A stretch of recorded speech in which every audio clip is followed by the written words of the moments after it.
ും ശ്രീ ജയചന്ദ്രൻ, ഇവിടെ ഈ പാർട്ടി സെക്രട്ടറിക്ക് എങ്ങനെ മറുപടി പറയാൻ പറ്റും? തളിപ്പറമ്പിൽ അദ്ദേഹത്തിന്റെ ഭാര്യ തോറ്റത് പാർട്ടി അണികൾ തോൽപ്പിച്ചതാണ്. ഇവിടെ ഷാബു പറഞ്ഞ വളരെ കറക്റ്റാണ്. പാർട്ടിക്കാരാണ് ഈ തോൽപ്പിച്ച കാരണങ്ങളിൽ ഒരു പ്രധാനപ്പെട്ട ഘടകമായിട്ട് വരുന്നത്. അപ്പോൾ പിന്നെ എന്ത് മറുപടിയാണ് പാർട്ടി പറയുക? അതുകൊണ്ട് എങ്ങനെ തോറ്റു എന്നതിനെക്കുറിച്ച് തൽക്കാലം മൗനം തന്നെയായിരിക്കും. ഇനി മെയ് ജൂൺ മാസങ്ങളിൽ വിലയിരുത്തലൊക്കെ നടത്തിയിട്ട് വന്നു പറയും എന്താണ് സംഭവിച്ചത് എന്നുള്ള കാര്യം. പക്ഷേ ഇവിടെ നമ്മുടെ മുഖ്യമന്ത്രി ഉണ്ടല്ലോ, പിണറായി വിജയൻ, ഒരു സാമാന്യ രാഷ്ട്രീയ മര്യാദയെങ്കിലുമുണ്ട്. ജയിച്ചവരെ ഒന്ന് അഭിനന്ദിക്കുക എന്നുള്ള കാര്യം പോലും അതുപോലും ചെയ്യാനാകാതെ മൗനത്തിൻ്റെ വാൽമീകത്തിൽ ഒളിച്ചിരിക്കുകയാണ്. എത്ര നാൾ അദ്ദേഹത്തിന് ഇങ്ങനെ ഒളിച്ചിരിക്കാൻ പറ്റും? കേരള ജനത ഇപ്പോൾ അദ്ദേഹത്തിൻ്റെ മുഖത്ത് നോക്കി ചോദിക്കുകയാണ്. അദ്ദേഹം ഇങ്ങോട്ട് പറഞ്ഞ കാര്യങ്ങളെല്ലാം തിരിച്ചു ചോദിക്കുകയാണ്. എന്താണ് തിരിച്ചു ചോദിക്കുന്നത് മഞ്ജുഷേ? തിരിച്ചു പറയുന്നത് കടക്ക് പുറത്ത് എന്നായിരുന്നു. അതെന്ത് അങ്ങനെ തന്നെ സംഭവിച്ചു. ഇനിയിപ്പോ അദ്ദേഹം ഇങ്ങോട്ട് പറഞ്ഞ കാര്യമുണ്ടല്ലോ, വീട്ടിൽ പോയി ചോദിക്കാൻ. ഇത് ഈ ഒന്നാമത്തെ പ്രശ്നം എന്ന് പറഞ്ഞാൽ നമ്മള് പ്രിജുഡീസ് എന്ന് പറയുമല്ലോ, മുൻവിധി. ഒരു മുൻവിധിയിൽ നിന്നുകൊണ്ടാണ് ചോദ്യങ്ങൾ തന്നെ വരുന്നത്. അപ്പൊ ആ മുൻവിധിക്കനുസരിച്ച് പെരുമാറേണ്ട ബാധ്യത സ്വാഭാവികമായും മറുപക്ഷത്തിന് ഉണ്ടാവുകയുമില്ല. ഇവിടെ മറുപക്ഷമായിട്ട് നിൽക്കുന്ന CPIM ആണല്ലോ. മഞ്ജുഷ് ചോദ്യങ്ങൾ ചോദിക്കുന്നുണ്ട്. ഇപ്പൊ ഇന്നത്തെ സെക്രട്ടേറിയറ്റിന്റെ കാര്യത്തിൽ സംഭവിച്ചെന്താണ്? മാധ്യമങ്ങൾക്ക് കഥ മെനയാൻ അവസരം കിട്ടുന്നില്ല. അതിന് പെട്ടെന്നൊരു നരേറ്റീവ് ഉണ്ടാക്കുകയാണ്. അവിടെ മുഖ്യമന്ത്രിക്കടക്കം വിമർശനം നേരിട്ടു കഴിഞ്ഞു. അത്രയെങ്കിലും പറയാൻ കഴിഞ്ഞല്ലോ എന്ന വലിയൊരു ആശ്വാസം അതിൽ നിൽക്കുകയാണ് എല്ലാ മാധ്യമങ്ങളും ചെയ്യുന്നത്. എന്താണ് അവിടെ നടന്നത് വാസ്തവത്തിൽ? അതൊന്ന് തപ്പിപ്പോകാനായിട്ട് അരുണെങ്കിലും കഴിയേണ്ടതല്ലേ? ഞങ്ങൾ ഒരുമിച്ചും ജോലി ചെയ്തിട്ടുള്ളതാണ്. എനിക്ക് നന്നായിട്ട് അറിയാവുന്ന ജേർണലിസ്റ്റാണ് അരുണിന് കഴിയേണ്ടതല്ലേ? അരുണും ചോദ്യം ചോദിക്കാൻ ഞാനും കേട്ടു. അവിടെ നടന്നത് എന്താണ് അത് ഞാൻ ചുരുക്കി പറയാം. അവിടെ നടന്നത് ഈ അതീവ മാരകമായ തിരിച്ചടിയാണ് പാർട്ടിക്ക് നേരിടേണ്ടി വന്നത്, LDFന് നേരിടേണ്ടി വന്നത്. ഇതാണ് അവിടെ പെർസെപ്ഷൻ തന്നെ അതായിരുന്നു. ആ മീറ്റിങ്ങിന്റെ, ആ സെക്രട്ടേറിയറ്റിന്റെ കുറച്ചു മുമ്പാണ് അവസാനിച്ചത്. അപ്പോൾ ഈ അതീവ മാരകമായ തിരിച്ചടിയെ സംബന്ധിച്ച് എന്തൊക്കെയാണ് അതിന്റെ പ്രാഥമികമായ പാഠങ്ങൾ, അതിന്റെ വിലയിരുത്തലിലേക്ക് എങ്ങനെയാണ് പോകേണ്ടത്, അതിന്റെ വിശദവിവരണം എന്ന് പറഞ്ഞാൽ, അല്ലെങ്കിൽ അതിന്റെ മൊഡാലിറ്റീസ് എന്തൊക്കെയായിരിക്കണം, ആ മൊഡാലിറ്റീസ് വേണ്ടത്, ഇതാണ് അവിടെ തീരുമാനിക്കപ്പെട്ടത്. അല്ലാതെ ഏതൊക്കെ നേതാവിന് പിഴച്ചു, ഏതൊക്കെ നേതാവ് നന്നായിട്ട് ചെയ്തു, മുഖ്യമന്ത്രി പിണറായി വിജയന്റെ തെറ്റെത്രത്തോളം ഉണ്ടായിരുന്നു, അതിന്റെ ഗൗരവം ശരിയാണോ തെറ്റാണോ, ഇതൊന്നും അളക്കുന്ന പരിപാടിയായിരുന്നില്ല ഇന്നത്തെ സെക്രട്ടേറിയറ്റ് നടന്നതെന്നുള്ള ആദ്യം മനസ്സിലാക്കണം മഞ്ജുഷേ. താങ്കളുടെ കാര്യമല്ല ഞാൻ പറയുന്നത് കേട്ടോ. ഈ മീഡിയ എന്നുള്ള നിലയിൽ ഇത് അസസ് ചെയ്യുമ്പോൾ ഇത്തരത്തിലുള്ള ചില കാര്യങ്ങളാണ് അവിടെ നടന്നതെന്നുള്ള മനസ്സിലാക്കാനായിട്ട് ആരും തയ്യാറാവുന്നില്ല എന്ന ഖേദം കൊണ്ട് ഞാൻ പറഞ്ഞതാണ് അക്കാര്യം. ഇനി അടുത്ത ഭാഗം എന്ന് പറഞ്ഞാൽ എന്താണ് പ്രധാനപ്പെട്ട പ്രശ്നമായിട്ട് കണ്ട പ്രശ്നം എന്ന് പറഞ്ഞാൽ ഈ അടിമുടി. ഇപ്പൊ ഈ തളിപ്പറമ്പിലെ, പയ്യന്നൂരിലെ, അമ്പലപ്പുഴയിലെയും കാര്യമൊക്കെ പറഞ്ഞല്ലോ ഷാബു പ്രസാദ്. ഒന്ന് ചോദിക്കട്ടെ, അദ്ദേഹം കണ്ടത് CPM സംസ്ഥാന സെക്രട്ടേറിയറ്റ് എന്തായാലും ഒരു പ്രാഥമിക വിലയിരുത്തൽ ഉണ്ടാവുമല്ലോ, എന്തായിരുന്നു അത്? ഇല്ല, പ്രാഥമിക വിലയിരുത്തൽ ഉണ്ടായില്ല എന്നാണ് ഞാൻ പറഞ്ഞത്. അപ്പൊ ഇതുവരെ മനസ്സിലായില്ല എങ്ങനെ തോറ്റു എന്ന്. ഇത്രയും പരിചയസമ്പന്നരായ നേതാക്കളല്ലേ, രാഷ്ട്രീയമെടുത്ത് അമ്മാനമാടുന്നവർ, അവർക്ക് ഇതുവരെ മനസ്സിലായിട്ടില്ല പ്രാഥമികമായിട്ട് എങ്ങനെ തോറ്റു എന്നുള്ളത് അല്ലേ? ഇപ്പോഴും താടിക്ക് കയ്യും കൊടുത്തിരിക്കുകയാണ് എല്ലാവരും വട്ടം കൂടി.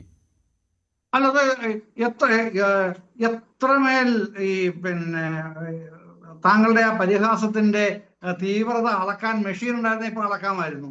അതില്ലാത്തതുകൊണ്ട് അത് അളക്കേണ്ട കാര്യമില്ല. എന്നാലും കേൾക്കുന്നവർക്ക് മനസ്സിലാവും താങ്കൾ ഉദ്ദേശിക്കുന്ന പരിഹാസത്തിന്റെ ടോൺ എന്താണെന്നുള്ളത്. ഈ സംസ്ഥാന സെക്രട്ടേറിയറ്റ് എന്ന് പറയുന്നത് അത്രയ്ക്കും പ്രധാനപ്പെട്ട ഒരു ബോഡി തന്നെയാണ് CPMന്റെ ഘടനയിൽ. ആ ഘടനയിൽ അവർ ചെയ്ത കാര്യം ഞാൻ പറഞ്ഞല്ലോ. അവരിന്ന് ചെയ്തത് ഏതൊക്കെ തരത്തിലാണ്, അതായത് സംസ്ഥാന കമ്മിറ്റി, ജില്ലാ കമ്മിറ്റികൾ, ഏരിയ കമ്മിറ്റികൾ, ലോക്കൽ കമ്മിറ്റികൾ, ബ്രാഞ്ച് കമ്മിറ്റികൾ, ഇത്രയും കമ്മിറ്റികൾ സംഘടനാപരമായി എങ്ങനെയാണ് റീവാമ്പ് ചെയ്യേണ്ടത്, അത് എന്തൊക്കെയാണ് അവിടെ ചെയ്യേണ്ടത്, ചർച്ചകൾ എങ്ങനെയൊക്കെയാണ് നടക്കേണ്ടത്, ഏതൊക്കെ ഘടകങ്ങളിൽ ആരൊക്കെയാണ് പങ്കെടുക്കേണ്ടത്, ഇത്തരം കാര്യങ്ങളാണ് ഇന്ന് അവിടെ ചർച്ച ചെയ്തത്. അല്ലാതെ നിങ്ങൾ വിചാരിക്കുന്നത് പോലെ ഇത്ര മണ്ഡലങ്ങളിൽ മത്സരിച്ചു, ഇത്ര മണ്ഡലങ്ങളിൽ തോറ്റു, ഇത്ര ബൂത്തുകൾ ഉണ്ടായിരുന്നു, ആ ഇന്ന ബൂത്തുകളിലെ പ്രശ്നങ്ങൾ, മറ്റേ ബൂത്തിലെ പ്രശ്നങ്ങൾ, അതല്ലെന്ന് ഇന്നത്തെ ചർച്ച. അവിടേക്ക് വന്നില്ല മഞ്ജുഷേ. അതിലേക്ക് ഡീറ്റെയിൽ ആയിട്ട് പോകേണ്ടത് ഇനിയാണ്. അത് പറഞ്ഞല്ലോ, ഗോവിന്ദമാഷ് പറഞ്ഞല്ലോ, അടുത്ത മാസം മെയ് ജൂണിൽ നടക്കുന്ന ആ ഒരു കാര്യങ്ങൾ എന്തൊക്കെയാണെന്ന് അദ്ദേഹം വിവരിച്ചല്ലോ. പിന്നെ ഞാൻ പറഞ്ഞതല്ല, പിന്നെ ഷാബു പ്രസാദ് പറഞ്ഞ കാര്യത്തിനെ കുറിച്ചാണ്. കമ്മ്യൂണിസം തകർന്നടിയണം, ഇത് അവസാനത്തെയാണ് എന്നൊക്കെ മോഹിക്കാൻ അവകാശമുണ്ട്. കമ്മ്യൂണിസ്റ്റ് ഭരണമല്ലല്ലോ കേരളത്തിൽ നടന്നത്. സാമാന്യ ബുദ്ധിയുള്ളവർക്ക്, അതായത് ഈ സാമാന്യ ബുദ്ധി ആയിരുന്നല്ലോ. കഴിഞ്ഞ 10 വർഷവും കമ്മ്യൂണിസ്റ്റ് പാർട്ടിയുടെ ഭരണമല്ലായിരുന്നു? ഏതാ? കഴിഞ്ഞ 10 വർഷവും കമ്മ്യൂണിസ്റ്റ് ഭരണമായിരുന്നുവല്ലോ. ഇന്ത്യയിൽ എവിടെയും കമ്മ്യൂണിസ്റ്റ് ഭരണം നടന്നിട്ടില്ല. അത് EMS തുടക്കത്തിലെ വ്യക്തമാക്കിയിട്ടുള്ള കാര്യമാണ്. ഞാൻ ഇനി അതിന്റെ പ്രത്യയശാസ്ത്രപരമായ അർത്ഥതലങ്ങളിലേക്കൊന്നും പോകാതെ തന്നെ സാമാന്യ ബുദ്ധിയിൽ മനസ്സിലാവാം ഇന്ത്യൻ ഭരണഘടന ഈ താത്വികമായ കാര്യങ്ങളിലേക്ക് പോകാതിരിക്കുകയാണ് കുറച്ചുകൂടി നല്ലത്. കാരണം അത് നമുക്കിപ്പോൾ ഗോവിന്ദമാഷ് പോലും ഇന്ന് അതിന് തയ്യാറായില്ല. അറിയാം, പരിഹാസമായി പോകുമെന്ന് അദ്ദേഹത്തിന് അറിയാം. അതുകൊണ്ടാണ് ഗോവിന്ദമാഷ് 9 മിനിറ്റിൽ വാർത്താ സമ്മേളനം നിർത്തിയത്. കാരണം അദ്ദേഹത്തിന്റെ വാർത്താ സമ്മേളനങ്ങളും അദ്ദേഹത്തിന്റെ പ്രസംഗങ്ങളും ഈ തിരിച്ചടിക്ക് വലിയൊരു കാരണമായിട്ടുണ്ട്. ആ തിരിച്ചടി അദ്ദേഹത്തിന്റെ വാർത്താ സമ്മേളനങ്ങളും പ്രസംഗങ്ങളും കേട്ട എതിരാളികളല്ല കേട്ടോ, അണികൾ തന്നെയാണ് ആ തിരിച്ചടി നൽകിയത്. എതിരാളികളല്ലെങ്കിലും തിരിച്ചടി നൽകും, പക്ഷേ അണികൾ തന്നെയാണ് ആ തിരിച്ചടി നൽകിയത്. അതുകൊണ്ട് അദ്ദേഹം മിതത്വം പാലിച്ചു എന്ന് ഒരു താത്വികമായ കാര്യങ്ങളിലേക്കും പോയില്ല. അതല്ല ഞാനെന്നാ താങ്കൾ ചോദിച്ചത് മഞ്ജുഷ എന്നോടല്ലേ? ദയവായി എനിക്ക് ചോദിച്ച ചോദ്യത്തിനുള്ള ഉത്തരവെങ്കിലും പറയാനുള്ള അവസരം കിട്ടണം എന്നുള്ളത് എന്റെ പ്രഖ്യാപിതമായ അവകാശമാണ്. അത് ആ അവകാശം ഞാൻ ചോദിച്ചു തന്നെ വാങ്ങിക്കുകയാണ്. എന്നിട്ട് പറയുക, ഞാൻ ഈ താത്വികന്മാരുടെ പുറത്തുള്ള വലയുണ്ടല്ലോ അതിന്റെ പുറത്തു പോലും നിൽക്കുന്ന ഒരാളല്ല, ആ ഗണത്തിൽ പെടുന്ന ആളുമല്ല. മഞ്ജുഷൻ അത്ര കാലമായിട്ട് എന്നെ അറിയാം. അതുകൊണ്ട് അത് വിട്ടേക്കുക. ഞാൻ പറഞ്ഞ അതല്ല. അത്തരത്തിലുള്ള ഈ ഭരണഘടനയ്ക്ക് കീഴിൽ നിന്ന് പ്രവർത്തിക്കാനേ യൂണിയൻ ഗവൺമെന്റിനും സ്റ്റേറ്റ് ഗവൺമെന്റിനും അവകാശമുള്ളൂ. പിന്നെ ഈ പൊളിറ്റിക്കൽ ഹിന്ദുത്വ പറഞ്ഞ അവിടെ നടക്കാൻ രാജ്യം മുഴുവൻ എന്നുള്ളതേ ഉള്ളൂ. കമ്മ്യൂണിസം പോലെ നടക്കാൻ രാജ്യം മുഴുവൻ എന്നുള്ളതേ ഉള്ളൂ. പൊളിറ്റിക്കൽ ഹിന്ദുത്വം നടപ്പാക്കാൻ പറ്റില്ല, കമ്മ്യൂണിസവും നടപ്പാക്കാൻ പറ്റില്ല. ഇന്ത്യൻ ഭരണഘടന അനുവദിക്കുന്ന ഫെഡറൽ തത്വങ്ങൾ കമ്മ്യൂണിസ്റ്റ് പാർട്ടിയുടെ ഭരണമാണ്, നമുക്ക് അങ്ങനെ തന്നെ പറയാം. അതിന് ആളുകളെ കൺഫ്യൂഷൻ ആക്കണ്ട. കമ്മ്യൂണിസ്റ്റ് പാർട്ടിയുടെ ഭരണം തന്നെയാണ്, ഒരു തർക്ക വിഷയമല്ല. അത് അല്ല, തർക്ക വിഷയമാണെന്നേ ഞാൻ പറയുന്നത്. ഈ തർക്കിച്ചാണ് ഈ പ്രശ്നമെല്ലാം ഉണ്ടാക്കിയത്.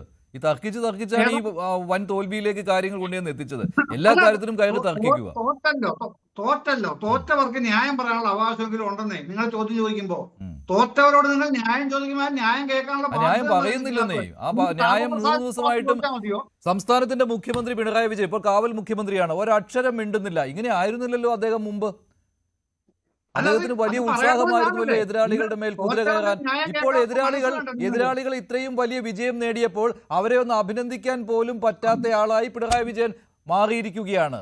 അത് രാഷ്ട്രീയ അല്പത്വമാണത്, അല്പത്വമാണ്. മഞ്ജുഷോട് പറയാനുള്ള ഇതാണ്, മഞ്ജുഷോട് പറയാനുള്ള തോറ്റവന്റെ ന്യായമെങ്കിലും കേൾക്കാനുള്ള മനസ്സ് വേണം. തോറ്റവൻ ജയിച്ചവനെ അഭിനന്ദിക്കുക എന്നുള്ളത് ഏത് കളിയിലുമുള്ള കാര്യമാണ്. തോറ്റവൻ ജയിച്ചവനെ അഭിനന്ദിക്കുക എന്നുള്ളത് ഏത് കളിയിലുമുള്ള കാര്യമാണ്. നിങ്ങൾ തോറ്റവന്റെ പക്ഷത്ത് നിൽക്കുന്ന എനിക്ക് ന്യായം പറയാനുള്ള അവസരം തരാത്ത എന്താണെങ്കിൽ അത് വേണ്ടേ? തോറ്റവന്റെ പക്ഷത്ത് നിൽക്കുന്ന എനിക്ക് എന്റെ ന്യായം പറയാനുള്ള അവസരം തരാതെ മഞ്ജുഷ് ഗോപാൽ ഇങ്ങനെ പറഞ്ഞുകൊണ്ടിരുന്നാൽ എന്ത് പ്രയോജനമാണുള്ളത്? പ്രേക്ഷകർക്ക് വല്ല പ്രയോജനമുണ്ടോ? ഒരു പ്രയോജനമില്ല. എനിക്ക് നിങ്ങൾ സമയം തരണമെന്ന് ആവശ്യമില്ല. ചോദ്യം എന്നോട് ചോദിക്കാതിരുന്നാൽ മതി. ചോദ്യം ചോദിച്ചു കഴിഞ്ഞാൽ മറുപടി പറയാനുള്ള അവസരം എനിക്ക് കിട്ടണം. അതെനിക്കുള്ള അവകാശമാണ്. ആ അവകാശം താങ്കൾ നിഷേധിച്ചു കഴിഞ്ഞാൽ പിന്നെന്തിരിക്കും? അതുകൊണ്ട് താങ്കൾ അവസരം തരുന്നത് വരെ ഞാൻ എനിക്കിങ്ങനെ ഇരിക്കുകയും മാർഗമുള്ളൂ. കൂടുതൽ വാർത്തകൾക്ക് News 18 Keralam YouTube channel subscribe ചെയ്യുക.